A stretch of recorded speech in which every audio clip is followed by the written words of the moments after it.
This is the town of St. Emilion, where we are not going right now. We're going to a winery, but St. Emilion is up on top of a hill, and it very definitely is. Here's a view out across the countryside.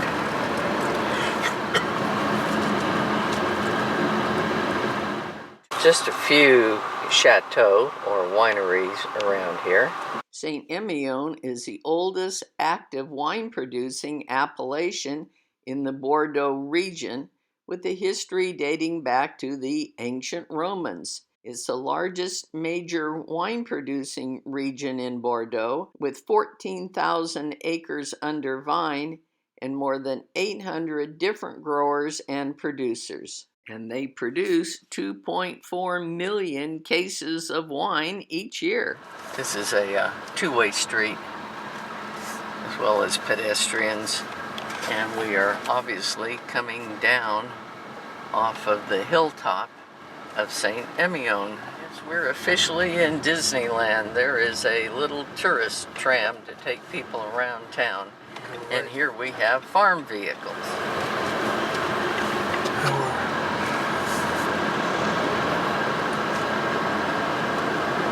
Here's looking back up the hill that we came down, and the town is beyond there.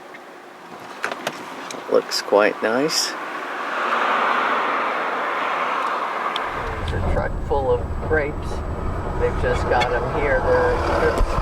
Evidently, this is a famous winery named Angelus, and it has a nice collection of bells up there on top. Angelus.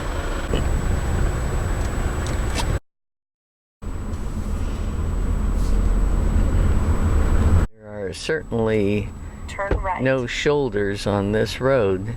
This is luckily a one-lane road. Okay, here is our destination.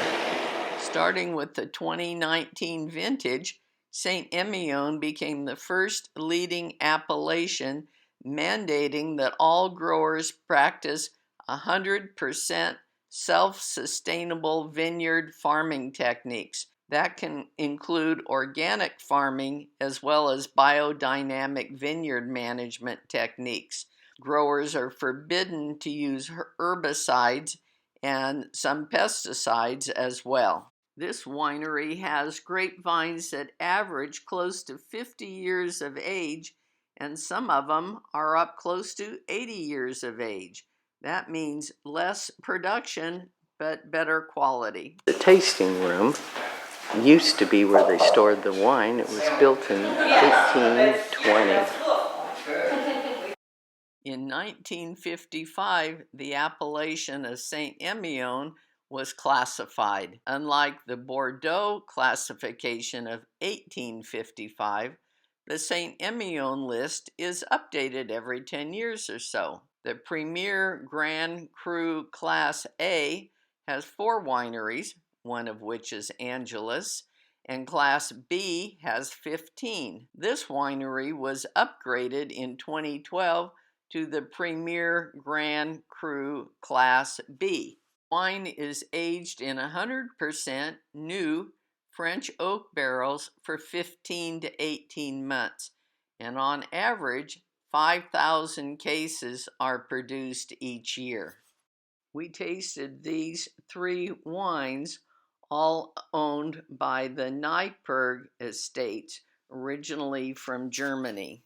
After driving around for 15 minutes, we found a legal parking place. But you have to pay. And of course, this is not in English.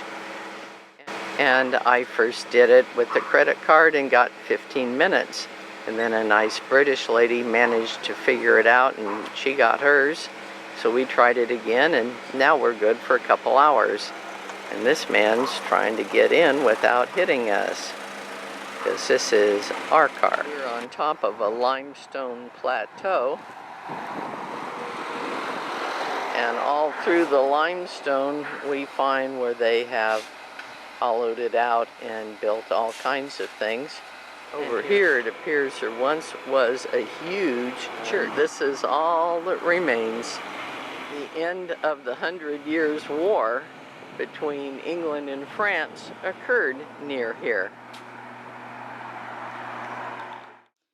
Any place in France, the Hotel de Ville is the city or town hall. This one's particularly attractive, isn't it? Our tour guide at the winery recommended this restaurant that a lot of the locals like. Interestingly, the restaurant is downstairs in this Gothic building in a 14th century cave.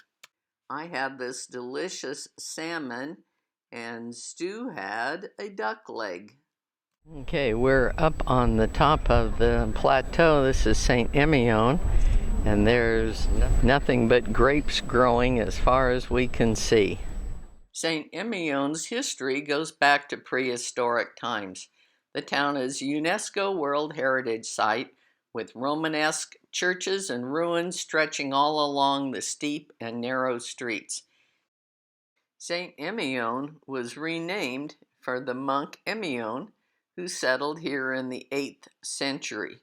Born in Brittany, he was famous for his miracles. He decided to retire and dedicated himself to prayer.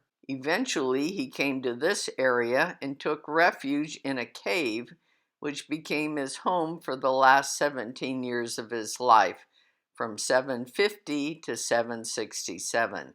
Inside the cave, you can still see the spring that was useful for drinking and baptismal water, his bed carved out of a rock, and a meditation chair carved out of rock. Over here is I guess a lookout tower.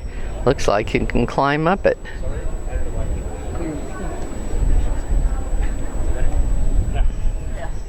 Okay, St. Emilion was on the World Heritage List in 1999. The Collegiate Church of St. Emilion housed a religious community here between the 12th and 18th centuries. Construction on the church started in 1110, and then the transept and the nave were remodeled in the Gothic style between the 13th and 15th centuries, and this is an active church today. This small memorial park is named for the man who was president of France between 1913 and 1920. On this side, we have the names of those who were killed from 1914 to 1918. Oh, also, we have those that were killed in World War II. And Victor Hugo wrote this, which I will get translated. That was easier said than done. I did find that Victor Hugo's poetry is praised as highly as, if not higher, than his prose, but finding translations of his poetry in English is a challenge. This is the best I could do using an online translation.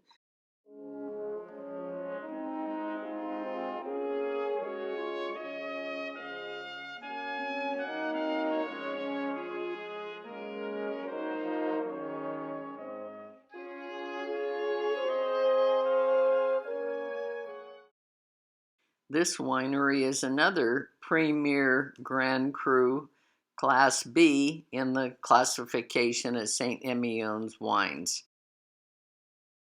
Romans first cultivated wines here more than 2,000 years ago.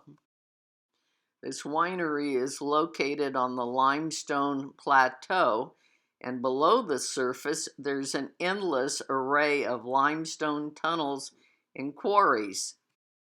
Typical for the area, the wines are better with 10 to 15 years of aging, and as you can see, many of these are much older. And these are the wines we tasted here.